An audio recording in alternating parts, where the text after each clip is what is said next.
Rapat paripurna kelima masa persidangan 1 tahun kerja 2024 digelar di ruang rapat paripurna Gedung DPRD Kota Palembang, Sabtu 27 April 2024. Zainal Abidin, Ketua DPRD Kota Palembang mengatakan, agenda rapat paripurna yang digelar tentang rekomendasi laporan keterangan pertanggungjawaban tahun 2023 DPRD Kota Palembang.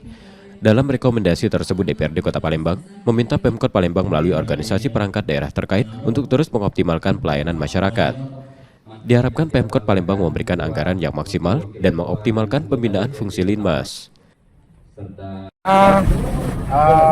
Laporan Pansus 4, 5, 6, dan 7 yang alhamdulillah 3 Pansus diperpanjang, 1 Pansus sudah disetujui, yaitu Pansus Kepariwisataan.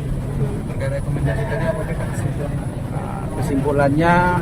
Ada beberapa target yang belum target pekerjaan ataupun kinerja dari pemerintah kota dalam hal ini OPD terkait, ada yang masih kurang ataupun perlu ditingkatkan lagi. Saya harapkan dengan rekomendasi kami ditingkatkan kembali.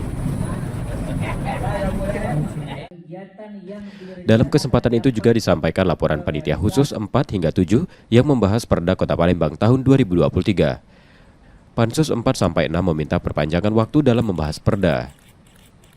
Sementara Pansus 7 telah sempat mengesahkan Perda tentang rencana induk pembangunan kepariwisataan Kota Palembang serta sudah dilakukan persetujuan bersama.